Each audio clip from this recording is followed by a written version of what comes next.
Roger, go for deploy. It seems like a lot of the best weightlifters really did have a defined why. And I heard a lot of them say that they were very much driven by insecurity. So a desire to be the best. And they're like, I have all these like emotional hang-ups. Like, I need to be the best. I need to prove other people wrong. I need to do this. And I don't have any of that. Like, I've never felt that way. I'm a very competitive person. But I also don't give a shit about what other people think. I'm not trying to impress anyone. Alrighty, guys, welcome back to another episode of Adventure Radio. Oh, yeah. That was nice. So, guys, this week on the show, it is a beautiful morning, afternoon, I should say, here in Springfield. In Melbourne, Australia. And today we had a ripping show for y'all. It was Dan Katz, Danny boy. He's a good friend of the shows. He's a weightlifter. He's actually currently competing or going to compete in the Commonwealth Trials. So he's a sensational weightlifter, but he's a good friend of the show. And today we had him co-hosting for a show with Steve Monaghetti, another Skype interview as well. Danny Boy and I got into a pretty deep shoot the shit episode. We spoke about everything from North Korea and Trump to religion to ancient civilization theory with Graham Hancock and Randall Carlson to the Holocaust to training. It's a really interesting show, and I think you'll really enjoy it. This sort of stuff is what I love to do on the show. It's exploring ideas, exploring ideologies, and I'm just fascinated with getting my mind blown, really. So that's kind of the direction that I would like the show to go as well. I love that sort of stuff. Like, I love talking about fitness and all that sort of thing, but I love the stuff that really makes me think. So that's the show that we did for you today, guys. Now, our sponsors, quick word from our sponsors. Audible trial. I've already cooked it. Audible is a massive library hub of tons of books. I think it's 200,000 plus. It's an app, guys. You download the book and you just get it into you. It's, if you think about this, right?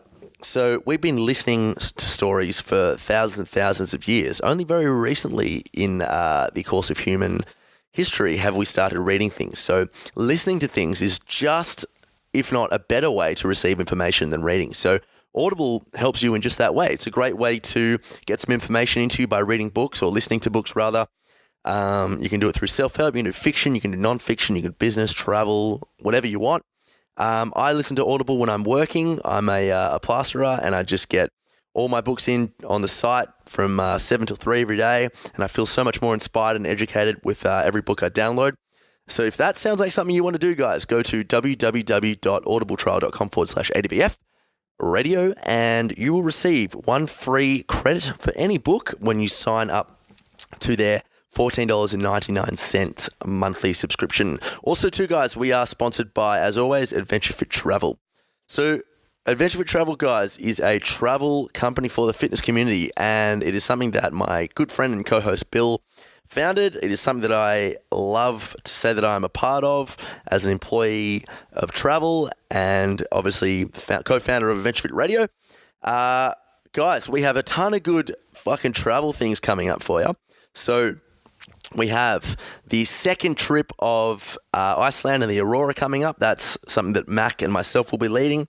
We have Australia and New Zealand coming up next year, as well as private trips and Papua New Guinea next year as well. So if you want to be a part of an awesome, epic adventure fitness holiday, head to www.adventuretravel.com. You will also receive 10% when you use the code word radio for any of the merch that we have on there. It's a fantastic experience on the website, guys. So until then, jump on board, and for now, I give you Dan Katz.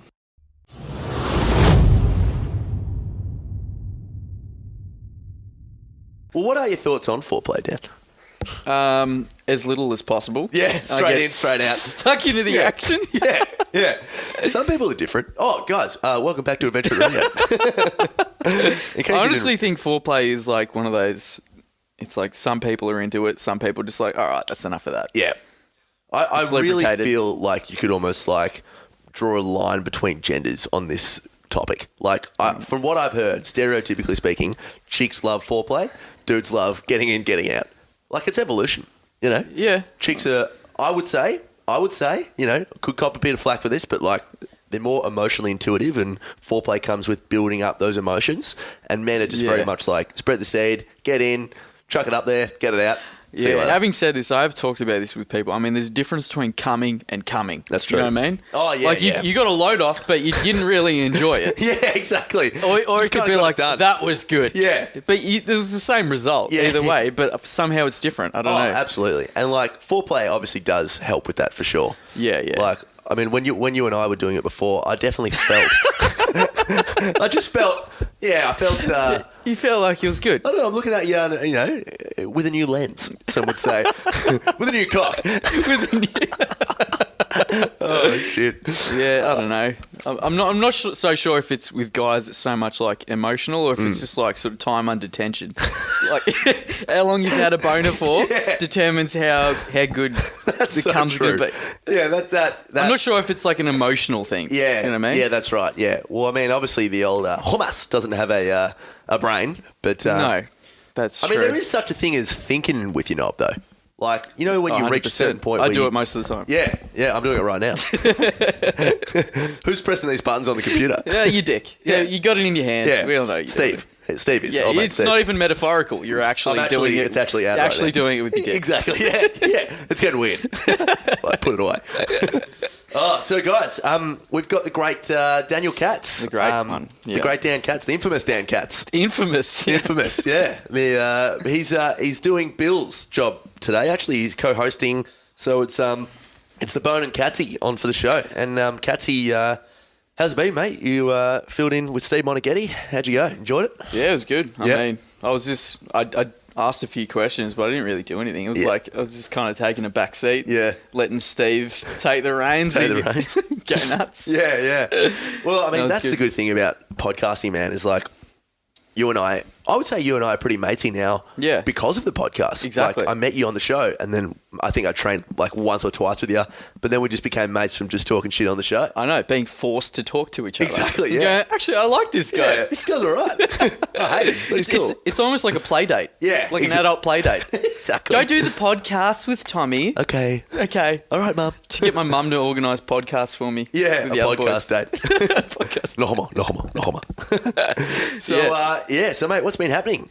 Training, you've stacked on a bit of weight since? Yeah, last show? nothing really much has changed. I'm still just training lots. You know, I got Commonwealth Games trials in, I don't know, 8 weeks or something like that. So I'm building towards that, but I've also got like uni exams coming up. So I'm like getting pretty smashed there as well. Yep. So my life's pretty boring and routine, to be honest. I mean, I'm sure most people... I mean, I hate getting asked the question like, how you going? Yeah. What have you been up to? It's like the same shit. Yeah, exactly. It's literally the same shit I've been doing since I was 13. Yeah, exactly. Playing a bit of guitar, Watching training. excessive amount of porn. Just ridiculous. Yeah, I'd say, excessive. Yeah. I mean, not by my standards, No. probably excessive based on the amount of time in a day. Yeah, exactly. Yeah. Like, I mean, if you can vote... Yeah, do you know what? I've just gone philosophical here. How much is like a general... amount of what would you consider like an excessive amount of porn watching, like by the general standard, would you say Excessive? Yeah, because if it actually interferes with your life. Yeah, then it becomes negative. Yeah. That's excessive. I mean, if you enjoy it and it's like, I don't know. If it's your job. If it's your job to watch porn, I don't know. If it's like, wouldn't that be a job? you know, people can't hang out with you. You can't do things because you're just watching porn. Because I know, like, legit people get addicted to it. Oh, totally, man. Totally. I mean, I don't know anyone who has been. Yeah. I mean, like, when I used to have sick days at school, I think pretty much that's all I did. But that's different. I didn't have any responsibilities. The 7th time this week. There's only 5 days in a fucking week for school, but you're just on. But man, you know, like in Year 6, right? They gave us the whole sort of porn's bad. You know, there's actually a really interesting concept behind this, and I think it was Ted Bundy. Yeah, we've gone deep now. We've gone deep. Ted Bundy? Yeah, you know the serial killer? Yeah, what about him? So I'm pretty sure was Ted Bundy the Australian dude? Or was he the American? You're thinking of Ivan Marriage, maybe. No. Who was the Ted Bundy was the American guy, wasn't he? Yeah. That was studying a double law degree. Yeah. Yeah, I'm pretty sure. I think it was him. But anyway, I'm pretty sure it's Ted Bundy, guys. Forgive me if I'm wrong. But anyway, there was this very famous serial killer. in the US, like 70s, 80s, I think. Yeah. He was a tall, attractive, handsome dude, double law degree, very, very intellectual. And he was responsible for the rape and murder of maybe 40 girls, 40 women, 50 women. Like an insane, like just a horrendous human being. But he actually attributed this completely to the progressive aggression of modern porn. So he said that when he was about 14 or 15, he found a porn mag in one of the neighbours' bins, and he obviously loved it because obviously it's not the worst thing in the world. Yeah. But he said that he became addicted to the increasing like aggression of it, and he became more and more addicted to like. That's because he's a psychopath. Well, that's the thing. Yeah, exactly. So this is literally my point. What you just said. So like. In year 6, they were giving us that we were supposed to watch this documentary about porn's really bad. Like, look, it can lead to violence and it objectifies women. And to some degree, that's absolutely true, you know. Yeah. I mean, we had a porn star on the show that was talking about Yasmin Scott. You can look her up. Not that I have, but you can look her up. And, look at her Wikipedia page. Yeah, that's right. Look her up. Yeah. She's on Amazon.com. But she was talking about how porn actually doesn't objectify women. It actually gives women the spotlight and empowers them, which I think is there's a lot of merit to that concept. But, I mean, because you're just looking at the girl, for the most part, you know, there's obviously I would assume a very strong gay scene in the porn industry and stuff. But anyway, the whole thing about this thing that we went through in year 6 was that porn's not good for you. It objectifies women, leading to this serial killer type aspect. But the point I was making was they were saying that excessive porn or like a negative amount of porn is watching it for more than 16 hours a day. What and we're all fuck? We're all fucking, no shit, that's excessive. I know. And we're all fucking sitting there going, you're kidding. And there's probably like old mate Steve in the back going, shit, I've got an issue. He's watching. What the fuck? That literally means, okay, if you're getting 8 hours sleep, you're devoting the rest of the time to porn. Like, absolutely, like exactly. No time to eat. Yes. No time to do anything. Yeah, exactly right. That's fucked. Yeah. What are they talking? Oh. It's too much porn. I hate it when people like start. You know, people who are like against porn. Probably, it's the same people who are batting off to it. Yeah, you know? Exactly, man. 100%. They're fucking hypocritical. Yep, totally. I mean, we're all fucking human. We've all got the same urges. What makes you such a prince? Yeah, exactly. Either that or you're just some fucking asexual. Yeah, weirdo. Exactly. Are you fucking unique? Yeah, exactly. Mate, like, I'm pretty sure that I was watching this documentary once and they were talking about, you know, it'd be interesting to see the impact of porn on someone's life. But the whole spectrum of the show was the fact that they couldn't do a study because literally every adult man had watched porn. Like 100% of men have watched porn. I would hazard a guess at over 70 to 80% of chicks have watched porn as well. Oh. At least not to derive some sort of pleasure from it, but just seen it, you know? Yeah. Well, I feel like I know a lot of girls like don't frequently jack off or anything like that. Yeah. But that doesn't seem to be so necessary for them. I mean, personally, I don't know how the other blokes feel about this, but I think I need it. Yeah. Yeah. You know, like, I don't think I would function properly without it. Like, 100%. Wouldn't think clearly. Yeah. If I didn't have a bat this morning, Tommy, I don't know how I'd be talking right now. If I wasn't having a bat right now, I don't know what we'd be doing with the show. Honestly, it's like a pressure cooker. Yeah. You know, you got to let a bit of air out every now and then. Otherwise, you explode. Absolutely. I mean, imagine if we didn't fart. we'd be cooked. The pressure cooker would be on haywire.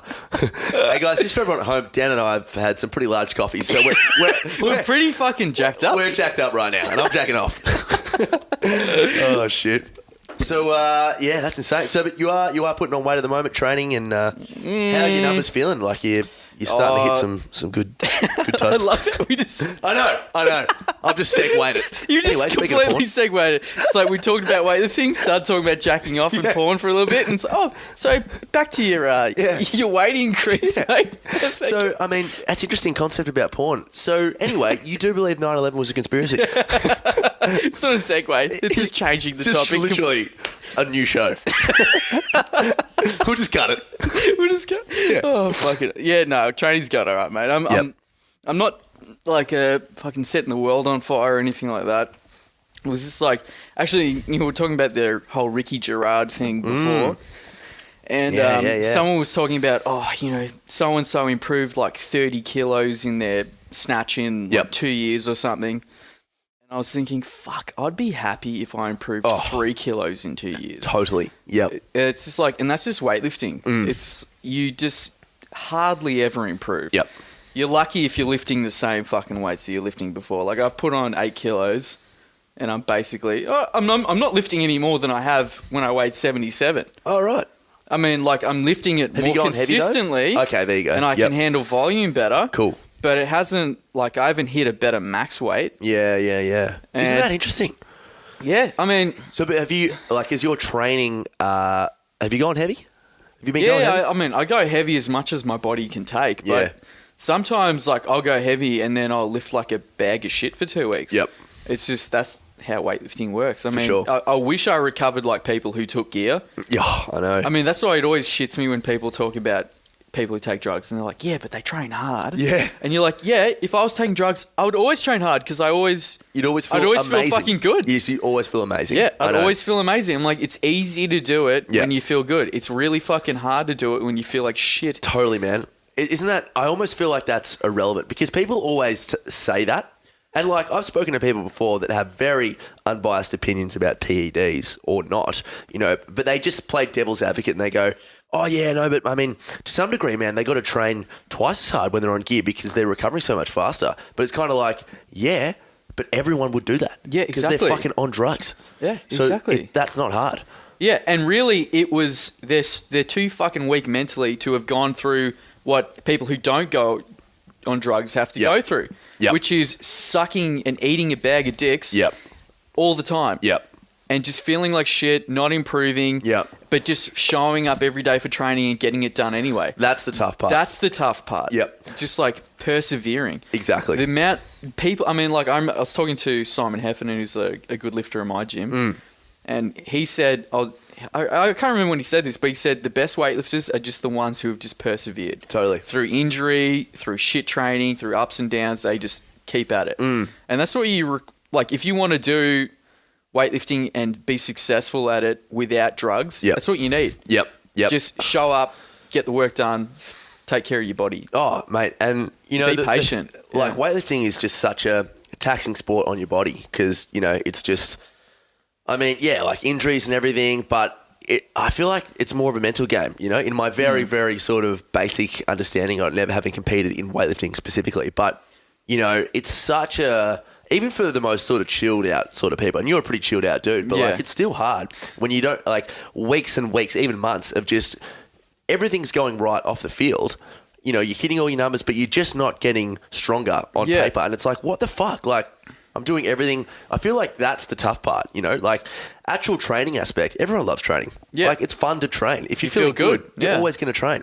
But it's when you train hard and you suck at it that's the real issue, you know? Exactly. I think one of the big things is like letting go of, I need to, I guess like goals, like worry more about the process, you know, just like, do good training, make sure you're hitting these weights and don't worry about the outcome so much. Totally. Just, well, I mean, I'll do that in training in comps. I'll just like, I won't think about in advance what I want to do or how I want it to go. I'll just go, I'll outsource that to my coach and say, you just tell me what to lift and I'll fucking lift it. Yep. The less shit I have to worry about, I mean, the less anxious I am, the more I can just think about lifting. Yeah. Yep. And you need like I feel like you always need a really good why. Like I just finished a book on Audible called Find Your Why. That was more sort of business oriented, but it was, I mean, everything applies. All this sort of stuff applies to life. Like I feel like starting a good business and making a good business run is just a very good application to life, as is training and understanding why you do things. Because, you know, motivation becomes habit after a while, but it's when you're going through the shit periods that you need to sort of remember why you started in the first place. So of that, man, what is your why for weightlifting? Do you have one? Or? To be honest, I just don't think I have anything better to do. Yeah. I don't have.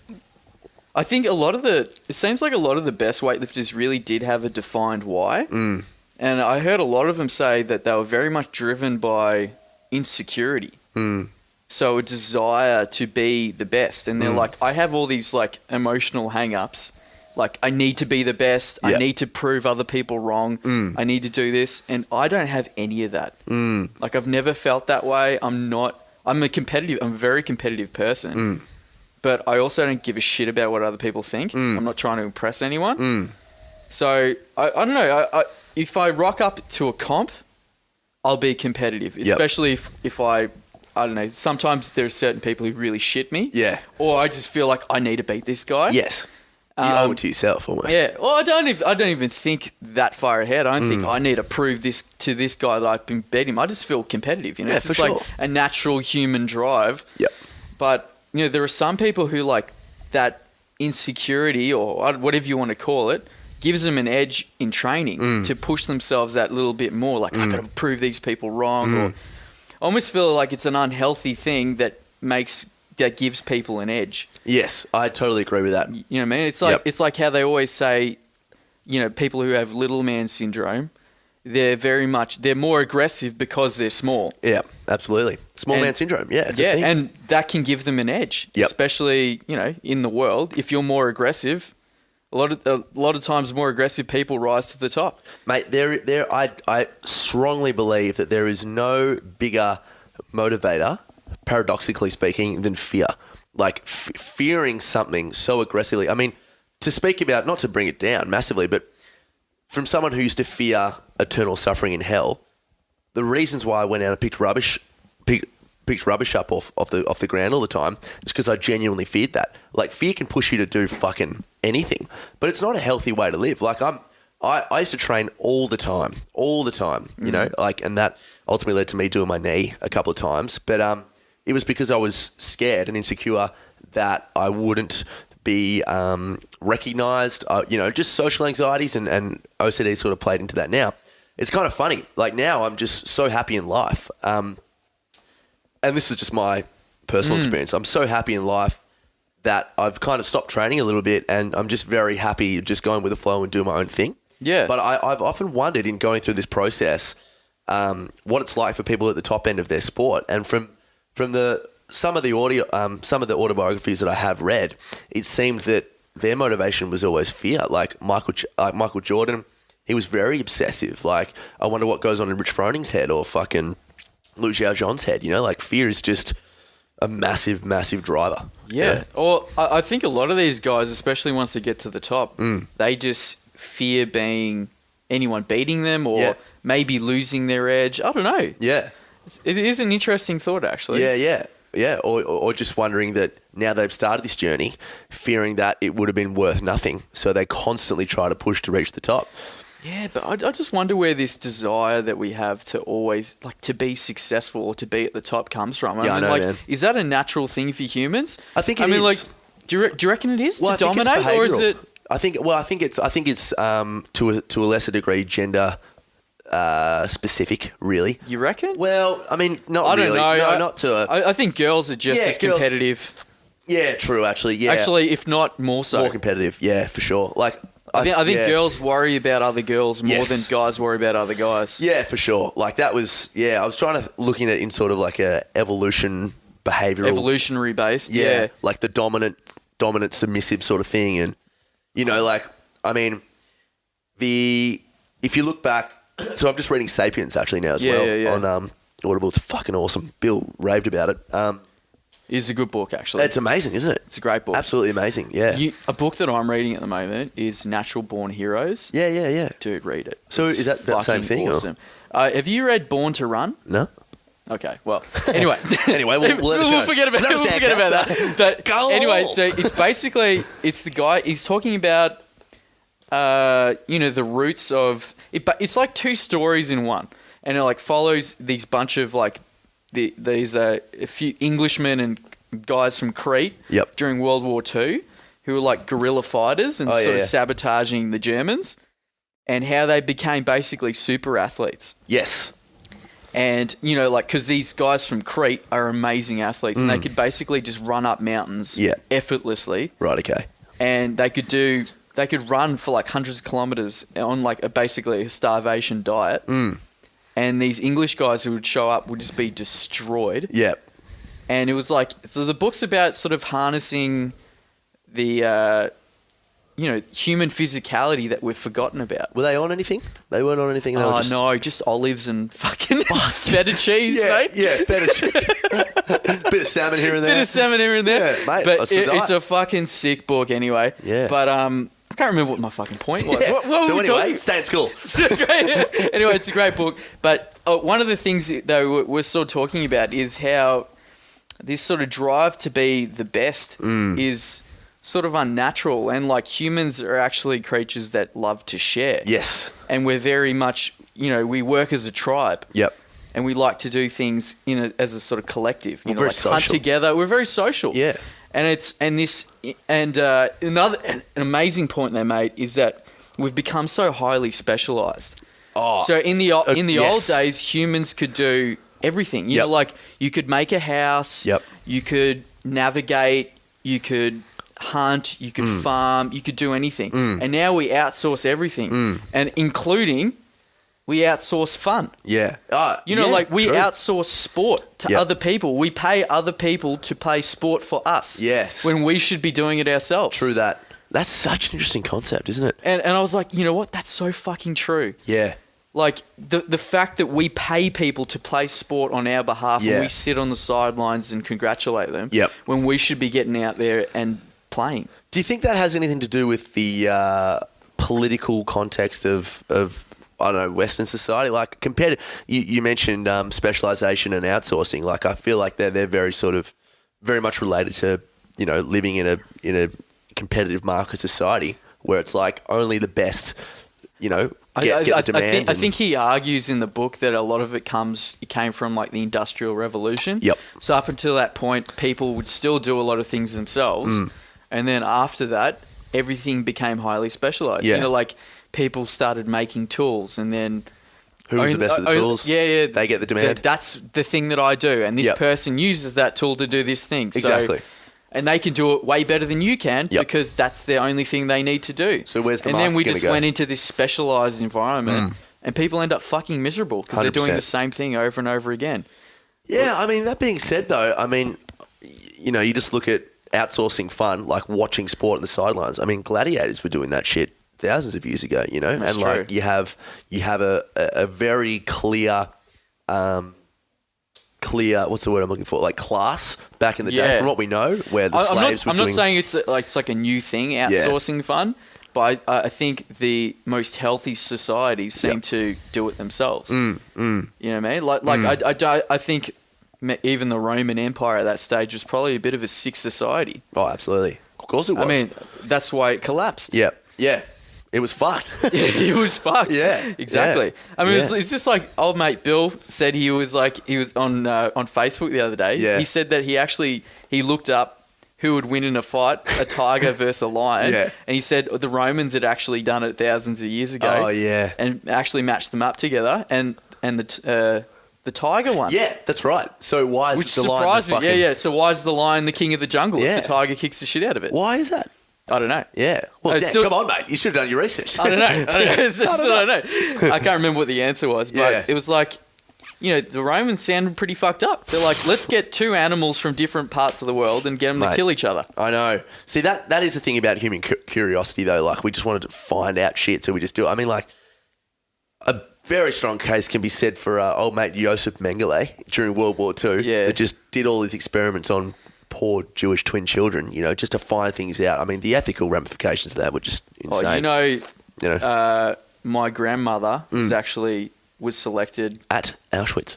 Yeah, she was in Auschwitz, and Oh, she shit. was selected by Joseph Mengele, Really? and she was in the children's camp, You're kidding. and she escaped. Really? Yeah, once she found out what was happening, she escaped into the adult section. Nearly got murdered doing it. Yeah. But the experiments that they were doing with people were fucked up. 'Cause Oh. when she went into Auschwitz, she was... So was she a twin? No, she wasn't a Oh, twin. he just... But she was a child. Yeah, so because... So he yes. did experiments just on children. Yeah, that's right, yeah. He just liked twins, didn't he? That was his thing. Well, no, the thing he wanted to see, because genetically they're the same, Yeah, so he wanted to... he wanted to do tests on one and use the other as a sort of like a control, Yeah, control, yeah. Yep. How fucked up's that? That's You're not insane. using test tubes, you're using actual humans. Actual human. Yep.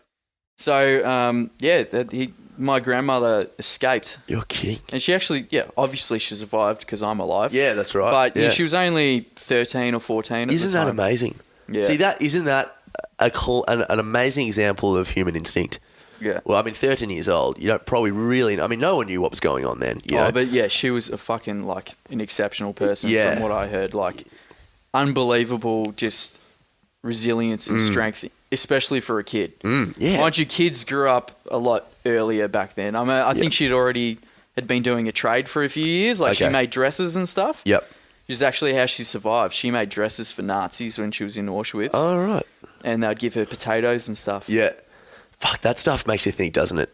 I mean, like, I've often wondered about the whole sort of sliding door scenario with my life as well, where it's like it's the butterfly effect, you know? Yeah. Like one little decision or action that I've undertaken has led me to, I mean, a strong case can be said for me, doing my meniscus tear in my left knee. Like, I was on a road in year 12, I think. I did my cartilage in my left knee just on a fucking leg press, like such an annoying piece of shit. But that led me onto this road to discover CrossFit and to discover self-growth and all this sort of these tiny little things, you know. It was just a split-second thing, and I wouldn't be sitting here right now. You never know where an event's going to lead you. Yeah, yeah. I mean, like, it can just change the entire course of your life. Going back to the war, my grandfather has another crazy story. Oh, yeah. So he was in a labour camp, right? And She's had a tough run. yeah, Fucking hell. my whole family was in the Holocaust. All my grandparents. Yeah. So my grandfather, apparently, like the first day they arrived at the camp, the commandant lined up all the Jews. Yep. And he was just like, "You fucking Jews, you're all pieces of shit. You're the reason all these wars are happening." And Yeah. just basically blamed all the world's problems on the Jews. On the Jews. And my grandfather, he's a fucking idiot, started screaming back at him. Really? And started saying, "What the fuck would you know?"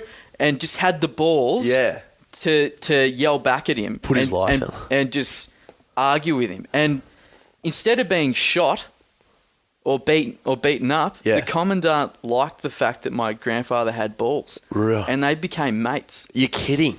No shit. They started playing chess together. Fuck. And my grandfather nearly killed a Nazi once because he was a cabinet maker.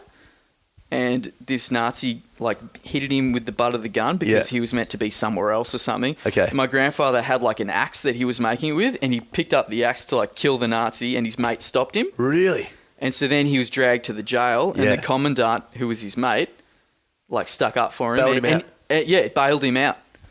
And not only that, what's more call it, the commandant told him that, on Christmas Day, we're shipping you all out to Auschwitz. Shit. So make sure you escape before then. You're kidding. So my grandfather escaped. Him and a bunch of mates dug an escape route and escaped the camp the week before they were to be shipped out. And none of that would have happened if he didn't scream at this commandant on that first day. Fucking hell. So that really puts my knee story to shit. Fucking hell. That's insane. I know. Did you ever meet him? Did he die before you...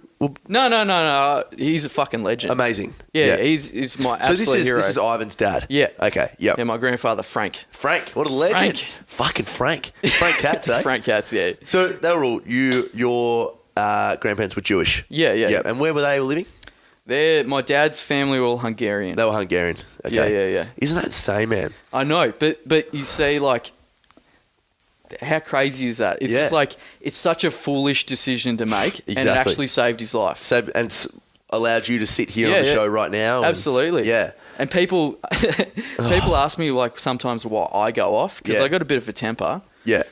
And they go, well, why do you have such a fucking temper? And all the men in my family do. And I said, look at the fucking... Look what it's done for me. No, look at my fucking grandparents. Totally. How could I have turned out any other way? Totally. I mean, they were aggressive. Yep. And that's how they survived. It's completely justified, man. Exactly. Completely justified. I mean, when I read... I can't remember. It was one of the Jewish authors who was in Holocaust. And he said the best Jews didn't survive. Yeah. As in the people who were, like, the most caring. Yes. Who...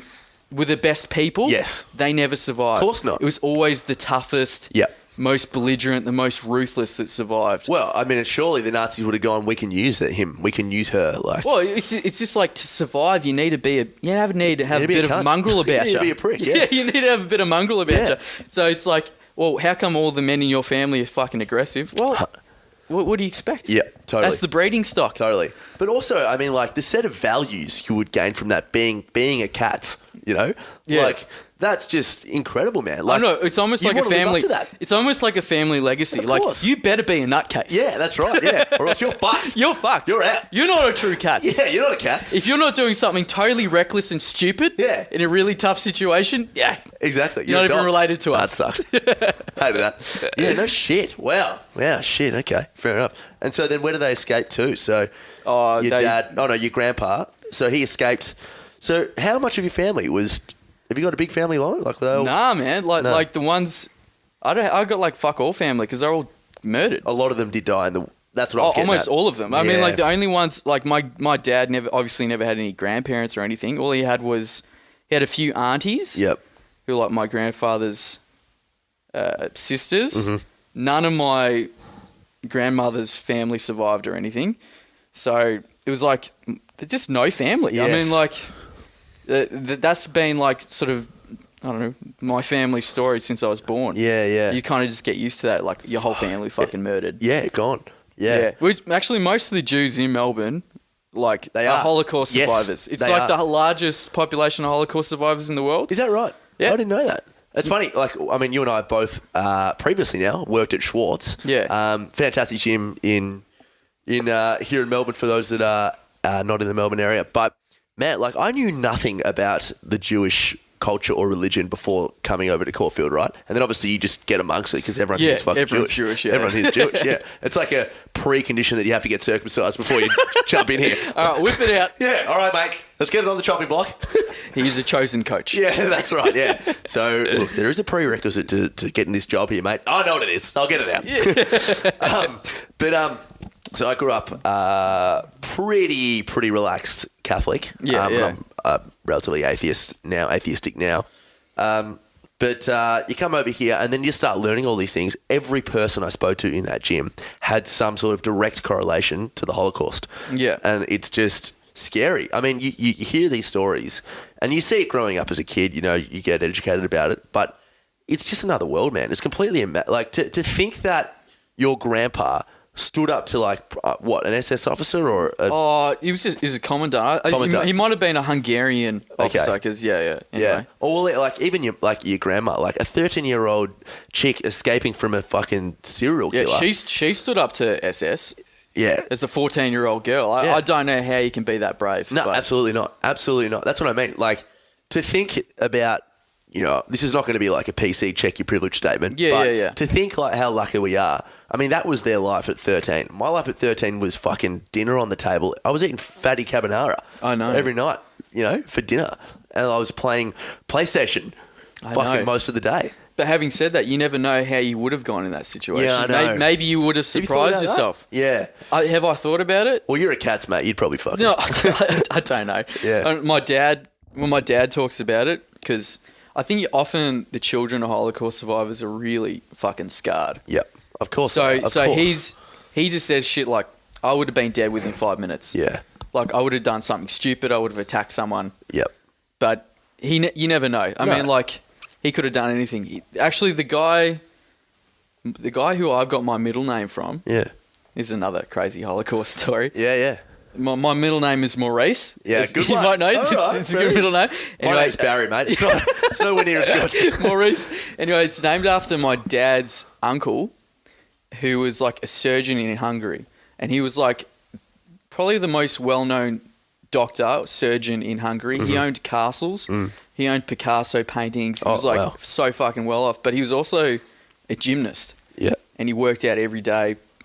Anyway, he arrived at Auschwitz and he knew exactly what was happening as soon as it happened. So he slipped underneath the train, held himself underneath the train all the way back to Hungary. You're kidding. Yeah. How fucking ridiculous is that? That's insane. What an insane feat of strength. Yeah, isn't it? Yeah. He just held himself Adrenaline. underneath the fucking train. Yeah. For like, I have no idea how long it would take you to get back to Hungary. To put it into context, like a 3-hour chin up, holding your body weight. with legs in your whole body weight underneath yeah. the train. Fucking hell. You could have died at any point. Yeah, and not only that, Nazis were looking underneath the train Oh, yeah, of course to they make were. sure people weren't doing that. So he Yeah. had to hold himself up and stuff. Fucking hell. And you go, fuck, what would have I done? Exactly. I would have probably just died. Yeah, 100%. I'll just die. I would have just been like, yeah, all right. Well, what's here going on now. now? Having said that, I could have just... Well, you never know, do you? Have you ever had that? You know, they talk about mums lifting up cars and stuff to protect their kid under a car or something. And Yeah. have you ever experienced, or in retrospect experienced, that amount of like strength through adrenaline? No. It'd be good if you could harness that for a fucking comp, hey? Jesus.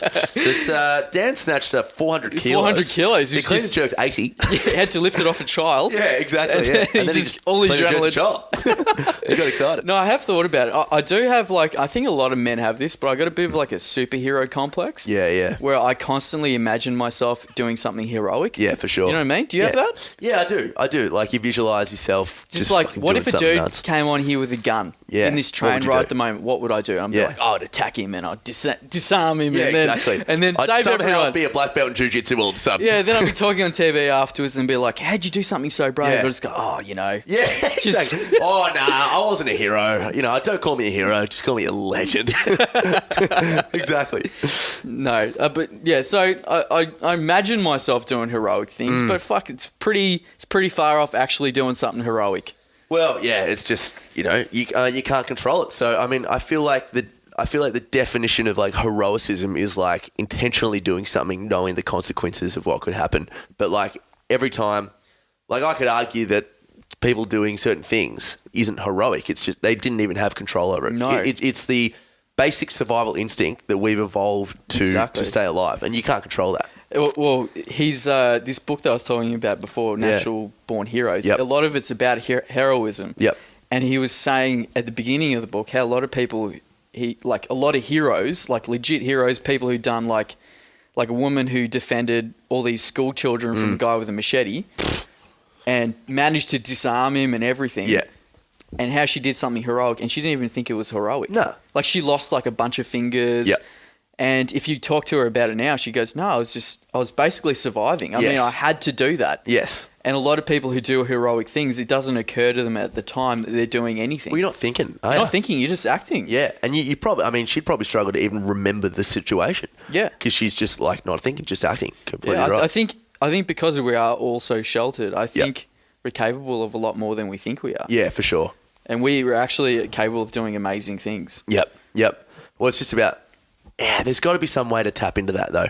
Like just like getting that adrenaline pumping. I mean, you know, you can do it with music and, you know, learning about meditation and all that sort of stuff, but that's real, that, I mean, the stuff we're talking about is on a much bigger scale. You know? You'll come out when you need it. Yeah. I mean, it's not going to come out if you don't need it. Yeah, that's right. Exactly. I mean, like it would be pretty sweet to be able to just tap into adrenaline. Yeah. I remember the first time I did a weightlifting comp, I was so fucking pumped up. Yeah. Like I couldn't hear anything. Yep.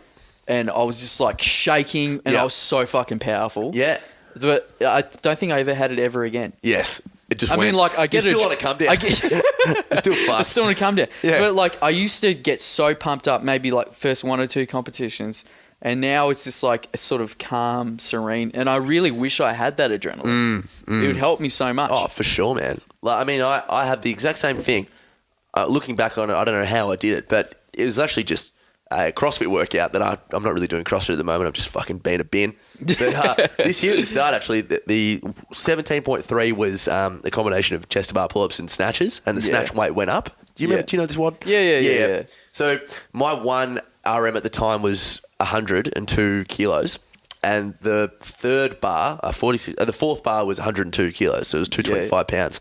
And the whole gym was watching. I was really ramped up, and I snatched 102 4 times in the space of 3 minutes or something. Yeah. And I was under fatigue, and I was like, "What the fuck?" But I was just shaking by how excited I was. I was full bar. Yeah. I had to actually move the bar around my bar. Helped you technique. To help my technique a lot. Brought it into me, you know, had the lats on. But like, it's things like that where it's like, fuck, man, I wish I could do that. You know, Yeah, I all the wish I time. could tap into that all the time. Yeah. When you have a great session, you're like, fuck, why can't I just do that every time I Yeah. train? Why can't I just be a superhero? You know? I don't know. Let's just be great. Yeah. I know. Why can't we always be fucking awesome? Yeah. So Dan, what are your thoughts on the increasing tension between North Korea and the US? What do I think? I have no idea what to make of it, actually. Yeah. I mean, like, I just don't know what North Korea's endgame is. I know. But then you don't know what Trump's is. Like, he keeps tweeting and He just like... doesn't have a fucking endgame. No, he doesn't, does he? He's just a dumb cunt. He is. He's just a legit dumb cunt. Yeah. And all he cares about is himself and his Exactly. name and being seen as powerful Yep. and also liked by everyone. Totally.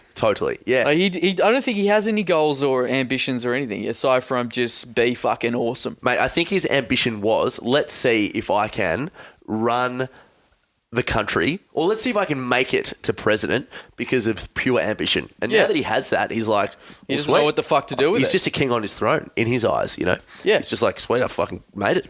I'm all I good. made it. Like, I don't need to do anything more. No. And everything good that happens, he attributes to himself. Exactly. It's like, oh, there's a rise in stock. That's fucking me. Yeah, exactly, yeah.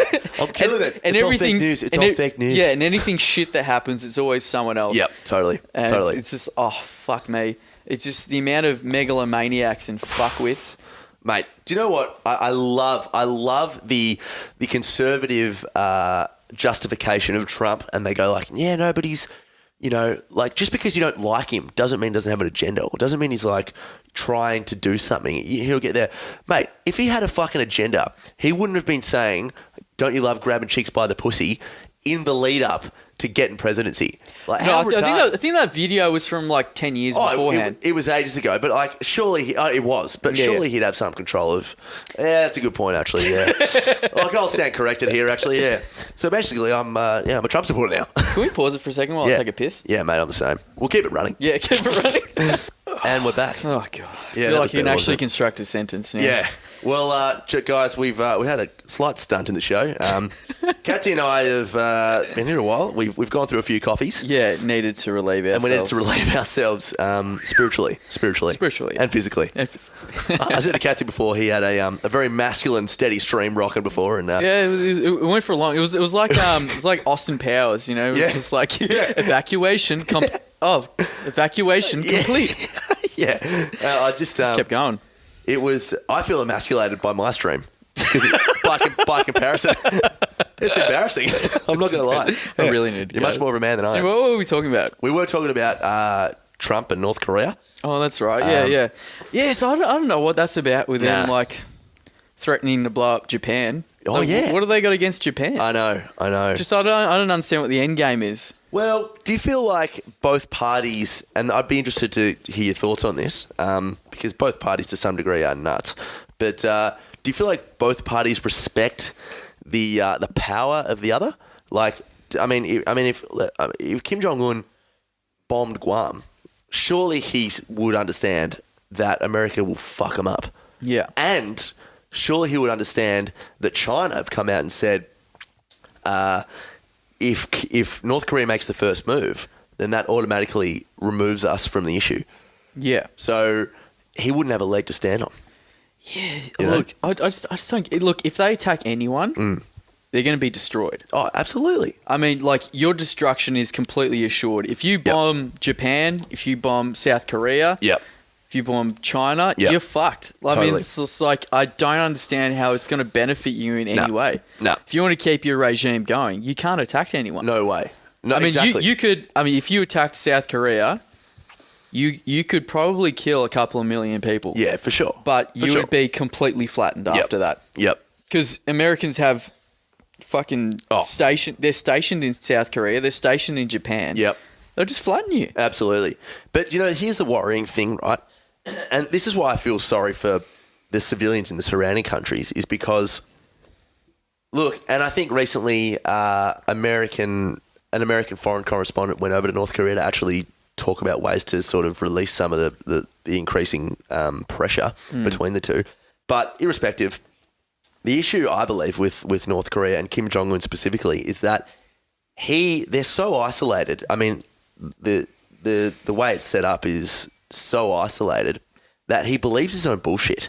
Like, he believes, like, he would be constantly having his ego fueled to the degree that he probably believes that he's the superpower.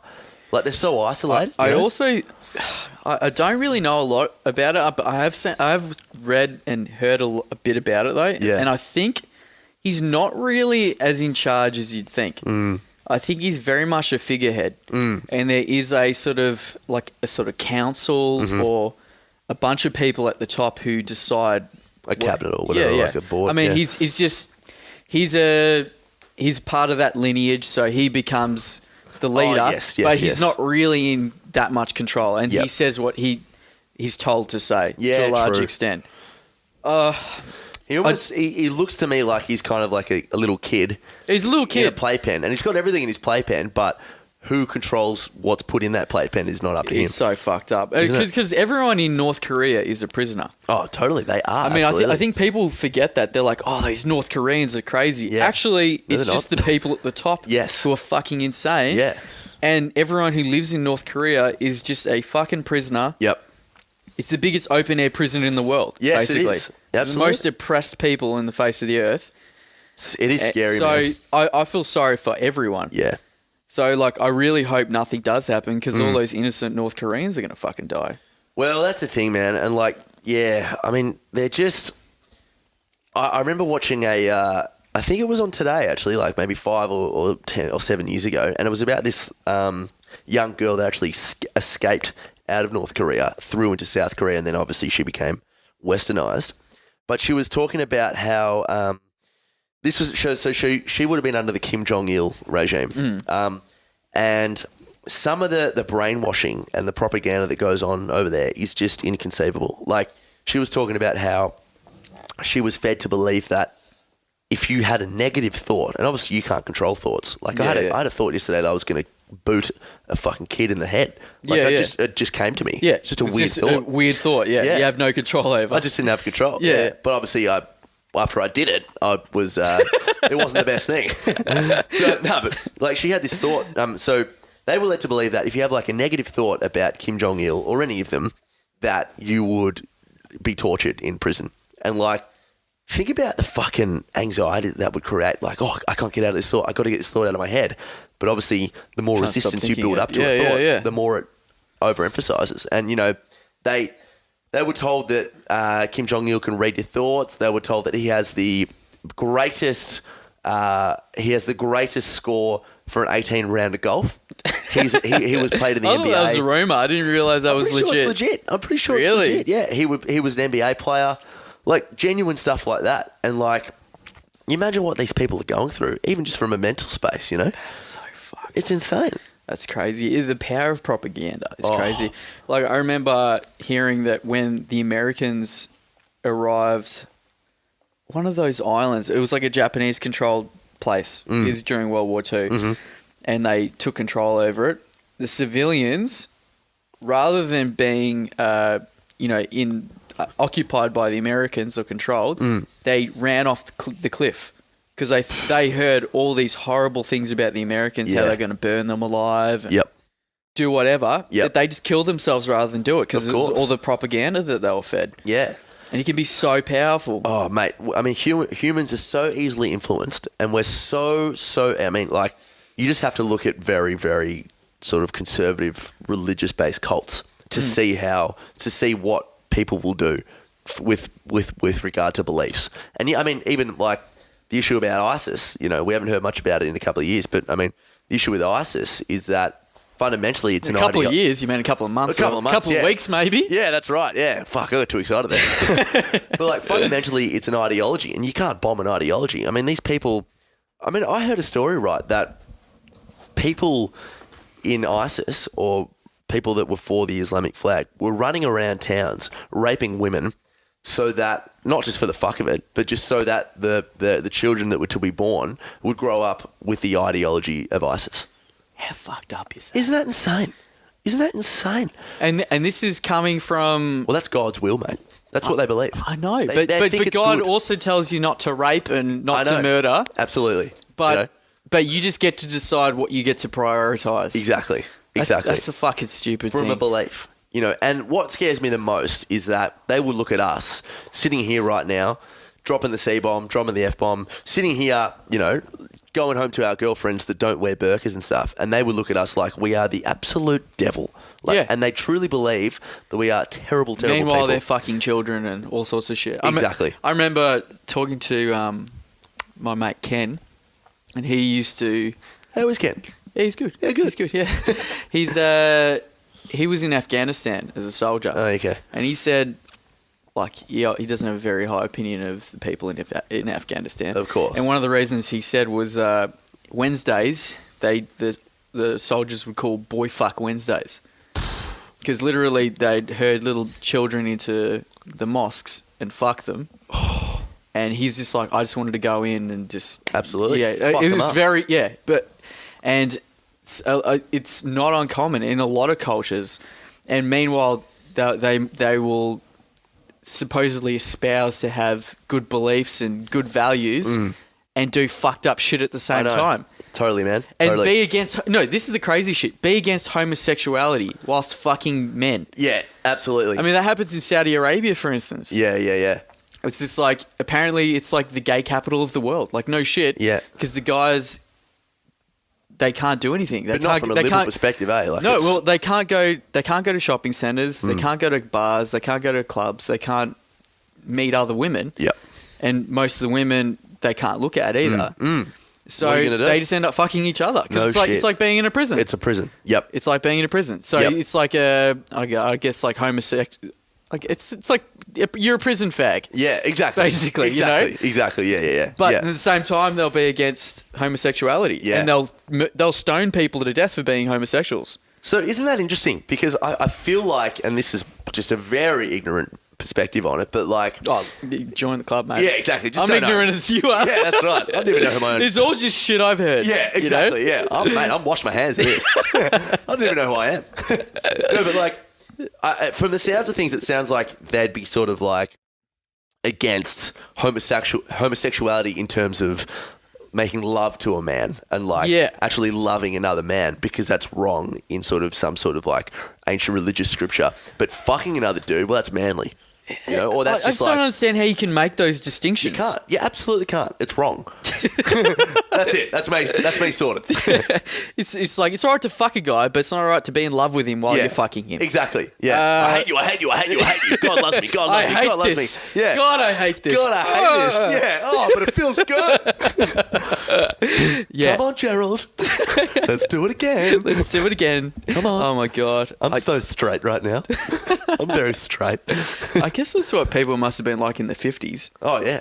Because, I mean, it's just like there's way more gay people these days. And obviously, they were always gay. Of course. I mean, I don't understand.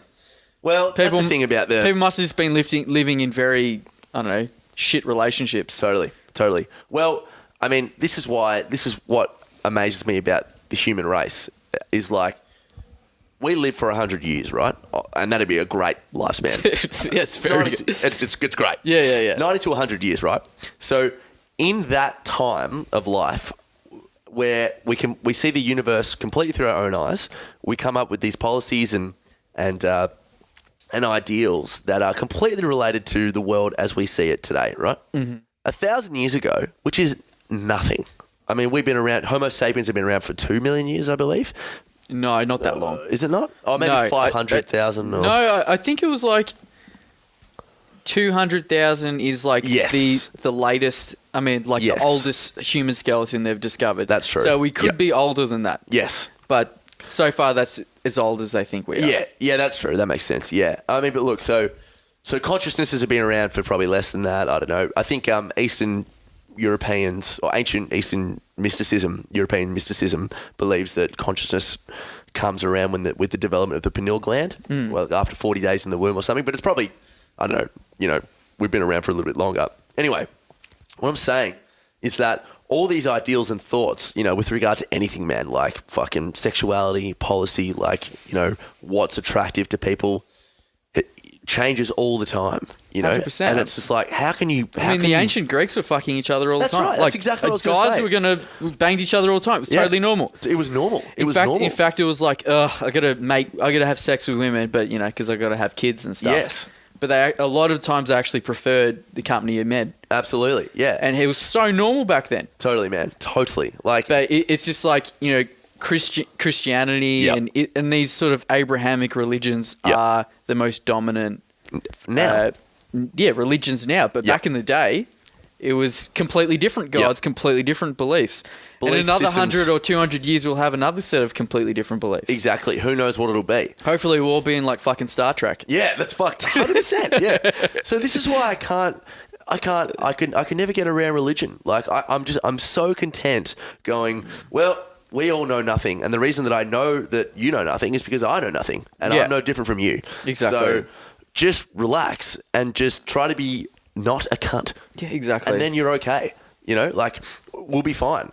Like even people that are, not that religious, but still believe in a God and all that sort of stuff. Like, how do you possibly say that? Like, how can you say that? Spirituality was a cool thing. I'm a very spiritual person. Like, meditation's huge for me. I definitely believe in, like, energy.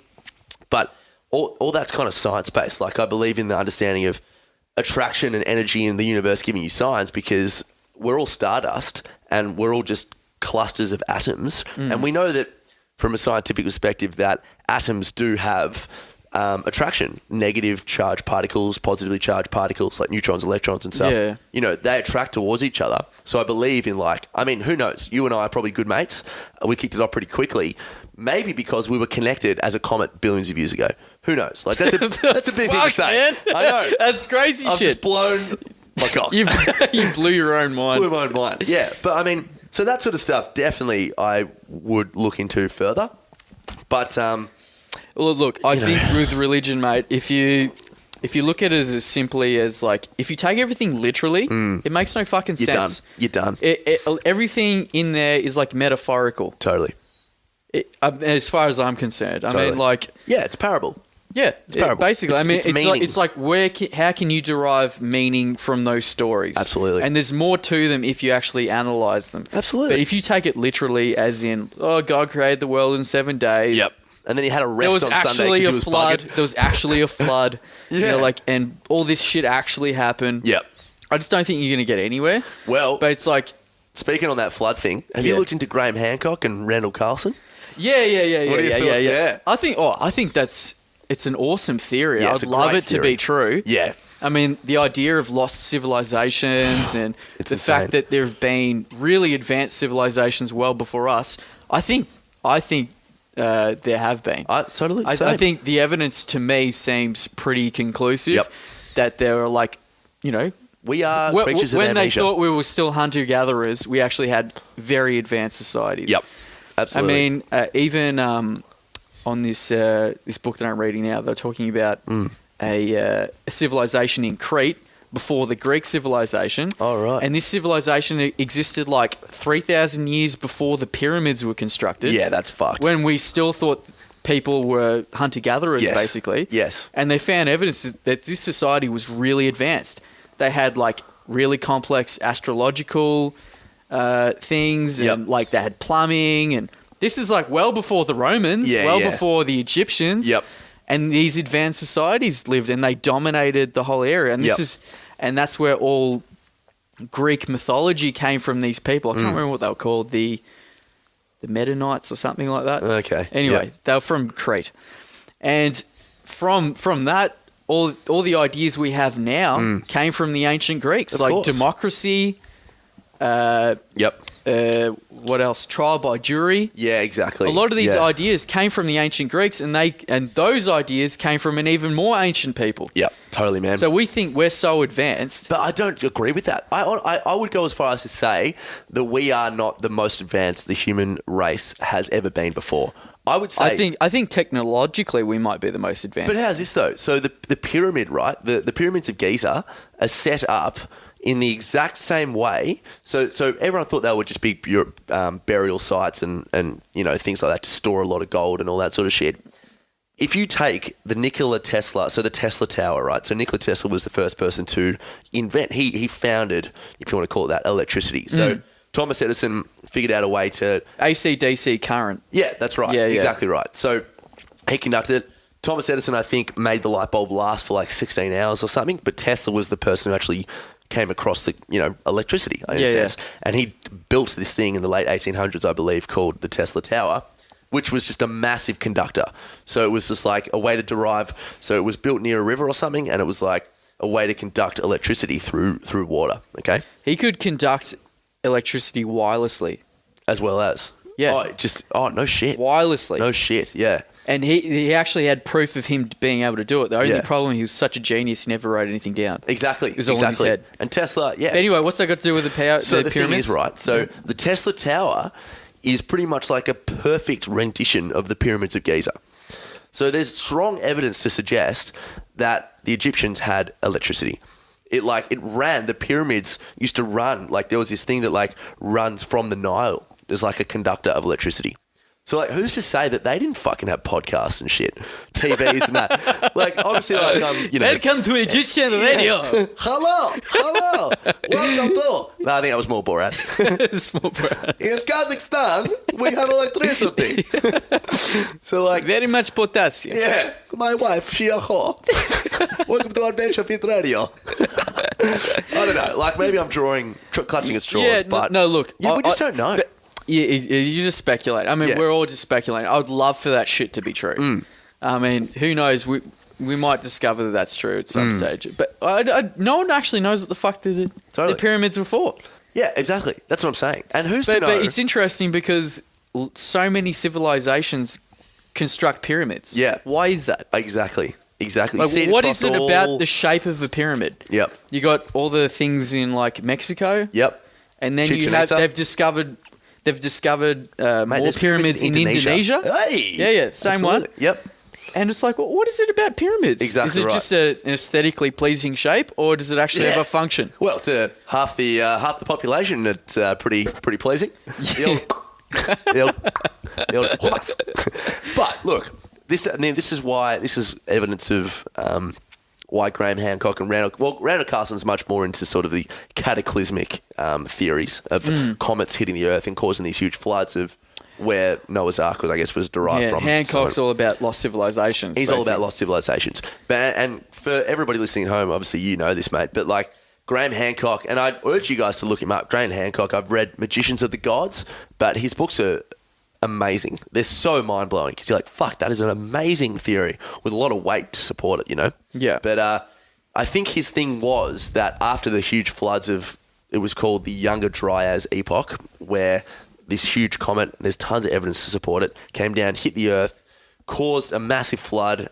and then we lost all of our knowledge, I guess, of all that time. And he believes that there were people, and there's a lot of evidence in different civilizations at that time that were supposedly, in quotations, isolated.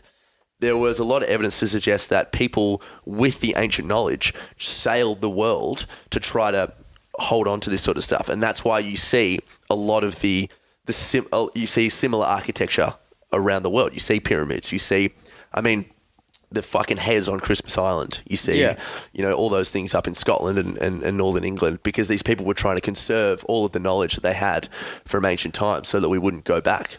Yeah. But, who the fuck knows? Who knows? But the thing is, a lot of civilizations do have a flood.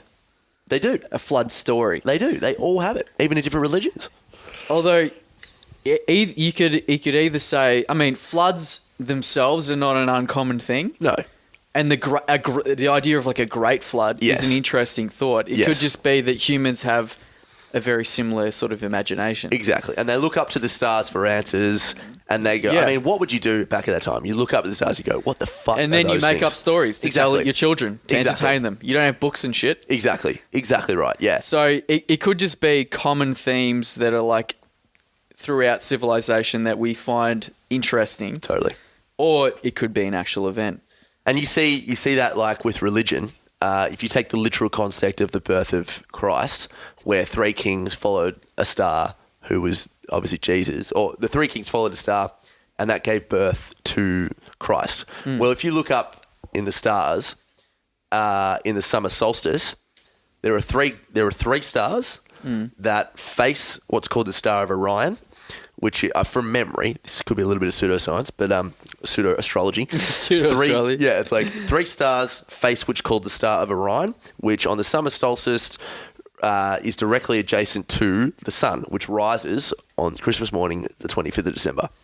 I mean, like, if that, from what I'm saying, is the evidence, I mean, was there a baby Jesus? Like, I don't know. The thing is, I think a lot of times people like make the story fit their theory. Yeah. A lot of or like, yeah, I don't know. It's like this lost civilization idea. Maybe he looks for evidence to prove himself right, which is the problem with science in general. Of course, is that you set out with an intention to prove something. Yep. So you're gonna find information to prove support that. Yeah, we all to do support it. And you don't publish information that doesn't prove your theory.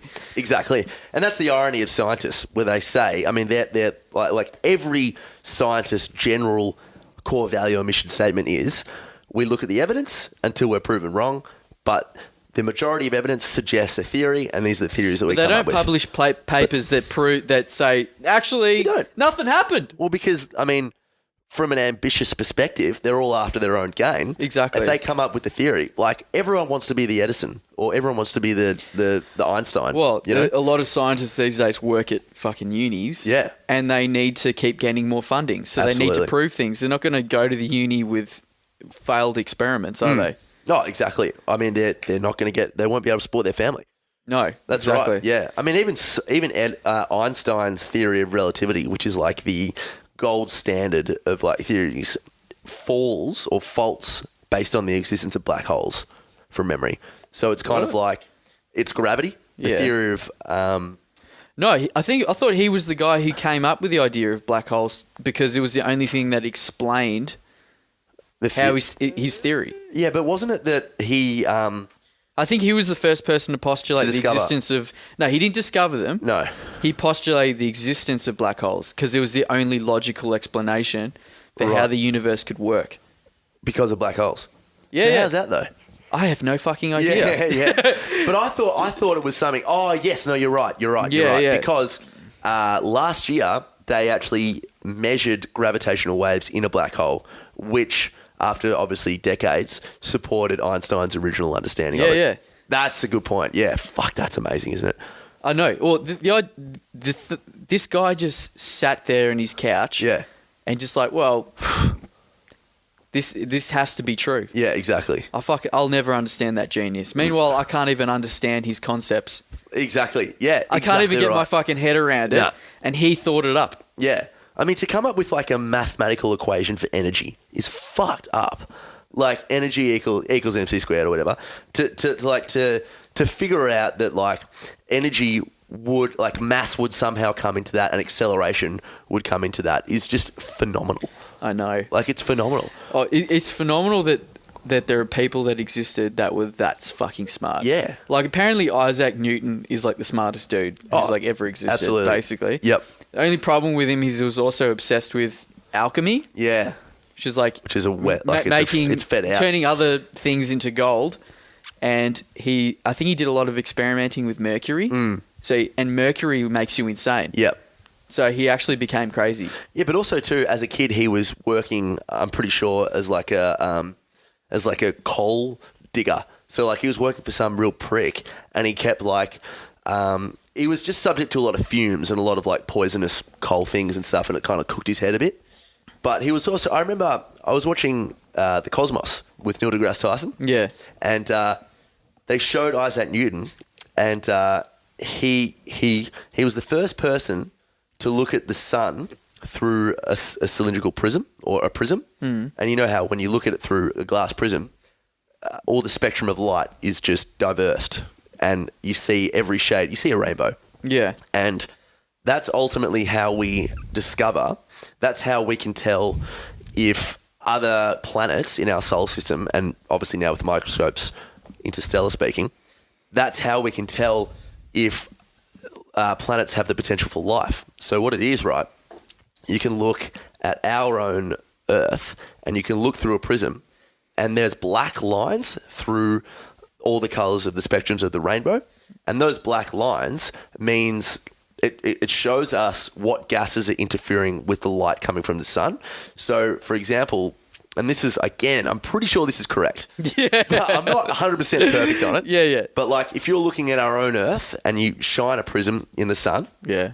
you look at the different spectrums of light, where there's black lines, shows what gases are interfering with the sun coming through to our Earth. So it's like our Earth is made up of obviously a lot of carbon dioxide, a lot of methane, there's a lot of oxygen, all that sort of stuff. Those evident in the black lines. So carbon dioxide, So that for tells example, you if a life can sustain, exactly, if a planet can sustain life. Because we know that for life as we know it, we need oxygen. Carbon dioxide is obviously what we throw out. Methane as well. That's Nitrogen. obvious. Yeah, nitrogen, absolutely. So we can see that. And if we look through a prism, or to some degree, at other planets, and it goes, oh, black line for carbon dioxide. Oh, fuck, nitrogen's there as well. This could harness life. So that's how they do it. Because That's how I they do it. always wondered how they actually work that out. Yeah. I'm like, it's fucking millions of years away. Absolutely. How could you possibly fucking know that? Exactly. Or how exactly. could you work out how big it is? Yes. Oh, that's right. I know. Well, the reason they work out how big it is, again, E equals mc squared, which is the effect the mass has on surrounding matter. So it's insane, man. Like, think about Jupiter. Jupiter is literally our security guard. Jupiter's mass is so big that it pulls in comets on a direct path to Earth because its mass. Yeah, so the it greater the tracks mass, them in. the Yeah. greater the gravity. Yeah. So if it wasn't for Jupiter, we'd be fucked. How insane is that? Like, we also need the moon. Oh, if we didn't have the absolutely. moon, we'd be fucked. Tides gone. Yeah, tides are gone. Yep. We wouldn't have, and I think it's, correct me if I'm wrong, but if we didn't have tides, we wouldn't have, like, wind. Yeah, absolutely. Yeah. Oh, totally, man. Totally. So we'd be cooked. Yeah, we'd be fucked. Yep. So if everything wasn't exactly ordered the way it is, Earth would not survive. Exactly. Which is, I guess, I mean, you know, we were talking about, I think last podcast, how the extraterrestrial life has to exist somewhere in an infinite universe. Yeah. It does make it less likely. Yes. When you consider the fact that the environment needs to be perfect. Yeah. Everything needs to be just right in order to sustain life that we need. For sure. For sure. Life that we need. Yeah. I mean, it could sustain other life. Yes. But that's pretty fucking useless for us, isn't it? Yeah. But you know what's interesting about that? And there's two ways, like, there's two tangents I want to talk about here. Number one, like, we're in the fucking deep zone now, mate. I'm full bar. It's like, so you look at all the factors that led to the existence of life on this earth, right? And it's insanely minimal. But a beautiful analogy for that. So, and then people would go, how can you tell me there's no God? I mean, the fact that we're even talking here today is beyond reason. Like, everything had to happen perfectly. A comet had to collide with Earth that put the moon in that exact place to keep tides flowing. You know, like, Jupiter had to be there. Like, it's just phenomenal. Okay, take this analogy, for example.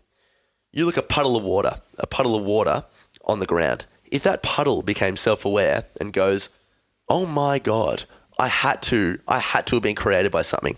I fit this little crack in the ground perfectly. I had to be created. No, you didn't, you fuckwit. You're just a puddle of water on the ground. The universe doesn't owe you anything. You're just there, you know? Yeah. It's like looking at it from the backwards way. It's like, these sunglasses fit my eyes perfectly. I mean, these sunglasses had to have been created for me. No, it's not. It's actually we adapted. No, but it wasn't necessary. This is the thing. We're talking about light, like just the creation of light. It could be a complete accident that we're here, but something. I don't argue with people saying that like something had to have made the conditions Something that had to come from allowed nothing. us to exist. Totally. I never think in terms of God made this shit for me. Yes. You know, like I think it's the wrong way of looking at it. But So it's a non-creationist perspective. God invented the universe, for example, and then he just sat back and the universe happened. Yeah. He wasn't expecting to make humans. And God doesn't necessarily mean like some dude in the sky. Yeah, no. It just means like the source of all life. Yes. Let's say. Totally. I mean, based on, you know, sort of the old definition of a god, you know, like Zeus or whatever. Yeah. The earth that we live on is a god, isn't it? Absolutely. I mean, it's Mother Earth. it creates all life. Yep. Totally. Life as we understand it all comes from Earth. I mean, we come from the same particles that we're eventually going to die. We'll go back into the Earth, and that will grow plants, and then Exactly. we are just the earth, and the earth is kind of like a god. Yeah, I for sure. suppose. Yeah, absolutely. It So totally really, is. I think of God as in just an energy source. Yeah, same. So do I. And I think it's good to. I think spirituality is really important because it derives a sense of humility when you're like if you're praying or if you're meditating or if you're just being mindful of your surroundings. It's important because humans, by definition, are self-centered beings. You know, and like if you're getting anxious or you're getting angry or you just everything that happens to me is in my own perspective. Yeah. You're in my life right now. Yeah. I'm in your life right now. We're not two people in a room because I can't see it any other way. Yeah. But if you're spiritual or you're praying or you're just putting your energy to something else out there, you almost have this like disassociation from identity. And that's really, really empowering just to recognize other things. I think religion for people, it just gives people some bearings. Yeah, exactly. On how to live life. I mean, like they might not necessarily be perfect, but it at least gives you an idea of how to conduct yourself. Yeah. You could disagree with it. Yeah, for sure. But at least it gives some people some parameters to live by. Totally. Because as we know, life's fucking. I mean, we have unlimited options. We can do anything. We need to be given like some rules on how to play the game. Yeah. If you understand. I mean, it's like Jordan Peterson gives a good example. He goes up to someone in the class and he goes, "Let's play a game. You go first." Person just sits there and goes, "Well, what fucking game are we playing?" Yeah. He's like, "See, I need to define the parameters before we can play." Yeah. And that's basically a lot of the belief systems that we have. What is the meaning of life? It's just like, what am I doing? Okay, start from here. Yep. This is where you start from, and then you can sort of create and like expand those boundaries a little bit more. Yeah. But at least I'm giving you a fucking idea. Exactly. Well, that's what scares people, isn't it? People don't know what to do. Yeah. We're born, and we're like, we're born in like just this time, that we have no beginning and end. We're logical. We have no beginning and end. We have the answer to a very, very, very challenging maths equation, and we're trying to work back to figure out what the right question to ask is. And that's scary. Like, it's hard, man. Like, you can really get trapped in this philosophical black hole, so to speak, because I don't know who I am, really. I don't know what the fuck I'm doing. I don't know where I'm going, and I don't know what the answer to all this is. I know. So we're so ignorant. We're so ignorant. And I know. It's like, I feel like a lot of really smart, clued on people don't bother asking those questions. Yeah. You know what I mean? They don't think about it. No. It's just like, well, I don't worry about that shit. I know what I want to do with my life. I know what makes me happy, so that's what I'm going to do. Exactly. And that was my next point, is that like this is why I believe it's so important to have a certain degree of self-awareness so that you understand what makes you happy and what makes you sad. And obviously being happy is the pinnacle of living life. Yeah. So you just got to do more shit that aligns with that, Exactly. But if you weren't given parameters, you wouldn't know what you like and what you don't like. Yeah. It just allows you to, I don't know, I reckon sort out life a little quicker. Exactly, yeah. Instead of taking 20 years to figure out what you like and what you don't like, you'd be like, oh, from the get-go, at least I got a fucking clue. Yeah, that's right, yeah. And the path to self-discovery is one that it's inevitable to everyone. And that's why it's so tough sometimes, because you're essentially just trialing and erroring without even know you're trialing and erroring. Like, I feel like I'm much more self-aware and happy now than I was 3-4 years ago playing footy and trying to hit on chicks all the time. In 5 years' time, I could be even more self-aware and go, fuck, you know what? I actually want to be a Catholic priest. And then I don't even know. Yeah, you have no idea. Something could happen, Yeah, who the fuck knows where you'll be in 5 years? Exactly. I didn't think I'd be here in 5 years. Yeah, what, in this house? Well, I didn't know where the fuck I would be. I hope I'd be a bit more successful than I've been. Yeah. I've just been bubbling through life for like 5 years doing fuck all. I know. But I think that's a lot of people. Exactly. You know? I mean, yeah, it's crazy to think that sort of stuff. Mate. How long have we been doing this? We've been doing this for an hour and 20 minutes. Oh, okay. Yeah. I was hoping it was going to be 4 hours. I've got a bit. Going a bit. Oh my God. Should we call it? Yeah, let's call it there. Yeah. All right. Good discussion. Katsy, what's your takeaway from the show? What do you reckon? One bit. How about you give the listeners one bit of advice based on all that? Oh, fuck me. I'm probably the wrong person to give advice, mate. I'm just as Don't let the others know. Okay. I'd just say, just be aware that everyone around you is going through the same shit that you're going through. Like, you're not experiencing anything different. We're all just as confused as one another. Yep. We're all just trying to figure out Some life. sexually. Yes, some sexually. We're all just trying to figure out life and trying to do our best. And so if you, I don't know, guess if you're going through hard times or you fucking don't know what you're doing, don't worry, you're not alone and you work it out. Yeah, for sure. And I think, I think just going off that, for my bit of advice is that I think it's really important to keep an open mind, because if you 100% believe that this is what it is or this is what it is, someone next to you would have just as much merit to say the opposite, So it's about, rebounding ideas off people and just exploring some fucking good conversation. Fuck yeah. All right. Until next week, guys, that is a wrap. Alrighty, guys. I hope you enjoyed that show. That was a fucking epic show that me and Dan scrolled out. We were 2 coffees in and frothing on live. So, guys, head to iTunes to give us a rating and review. It pumps us up the ratings list there. So, if you like the show and you like what we do, then help us help you. Head to www.audibletrial.com/ADVF radio. Get yourself a free credit and a book to get yourself more educated and smart. Guys, head to www.adventurefittravel.com. Ton of good trips lined up for y'all. Use the code word radio to get 10% off all merch, and stay tuned for everything we do here at Adventure Fit Radio. Until next week, bye-bye for now. Discovery Roger, go for deploy.